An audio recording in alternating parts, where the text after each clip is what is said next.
Alright, what is going on, guys? It is Benny, and today we're going to go through my favorite tips and tricks for playing Mortar like a pro, and I'm also going to show you guys my favorite one tricks. Now, these are really quick and easy to learn, but they are a great way to get some nice wins, and so we're going to go through them very quickly, and hopefully you guys are able to get some nice wins from them. All I ask is if you ever play against me, don't use them on me, because it will work, and I will be depressed. But without further ado, let's go ahead and get right into it. Alright, so the first trick I'm going to show you guys is predicting your opponent's buildings to get some easy wins using Mortar. But there's a specific way you want to do this. So you'll see here, I play my first Mortar and they play the building.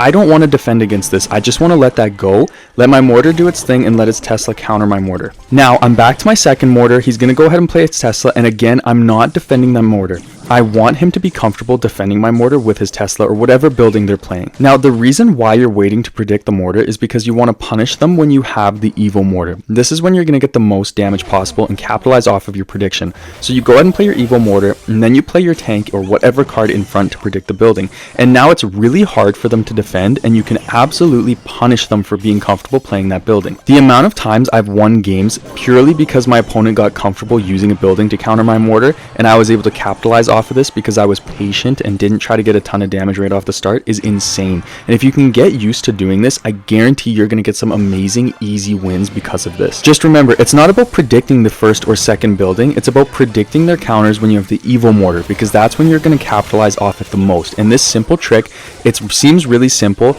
but honestly it's playing smart, and it's using a little bit of, mind games and some, your big brain to defeat your enemy, and I promise you guys it's worth trying out. Bonus points as well if you can make your opponent a little bit salty because of this. Now, coming up next for tip number 2 is going to be use your Mortar to defend properly. Your Mortar is one of your best cards for defending, and it can help you pull a lot of different things in a big push so that you can defend it in a strong and advantageous way.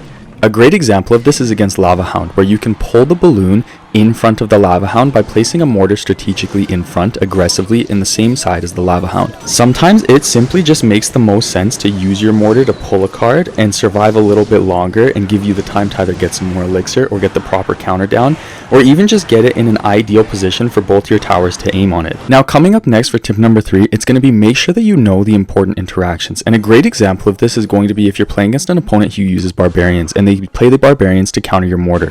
One Mortar shot plus a log will get the Barbarians low enough so that your tower can take them out and your Mortar can defend them. Now, a lot of times I see people over defend their Mortar by playing the Mortar and then trying to play a Knight or something in front to defend the Mortar. This really just isn't a good plan. You can make a much better trade by using your log to defend and then defending the Mortar or applying pressure with your other cards. Alright, this next tip is really simple, but it's something that every pro player that plays Mortar does, and that's going to be make use of a tank with your evil Mortar. So you'll see here I defended and I have the Knight going down the same lane. So I'm going to go ahead and evil Mortar and I get a lock on the tower, but his tower is locked onto my tank, and what that does is it allows the goblins on the tower to stay alive a little bit longer, so you get some extra damage on the tower, and that's really important in a long game. You want to get as much value out of your evil Mortar every chance you get. Now, the next tip is going to be use your spells to get a lock on tower. A really obvious example is using Tornado to pull a card away from your Mortar so that you can get a lock on tower. But even something as simple as predicting a log in the middle can be the game changer between getting a lock on tower and not getting a lock on tower. This next tip is very situational, but oftentimes I can catch my opponent off guard, and it's going to be use the bridge to get a lock on tower.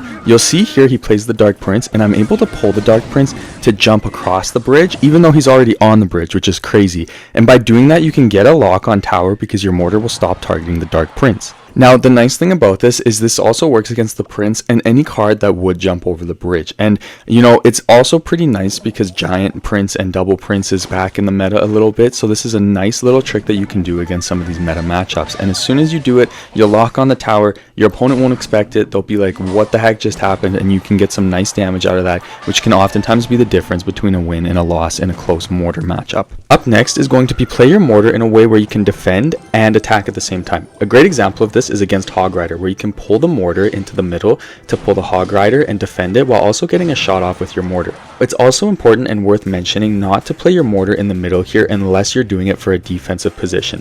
The reason why you want to try to avoid middle Mortar placements, which is the #1 mistake I see everybody do, is because your tower can't defend the Mortar from this position, and it's a really not a good position unless you're trying to get damage on the tower as you're defending. Something else every pro does when they're playing Mortar is keeping in mind your opponent's cycle and what their tank is. You'll see here he played his Knight, so I know he no longer has a tank to kite my Mortar with, and that's really important important. So as soon as I see that, I want to mortar as soon as possible. So I'm going to go ahead and mortar here.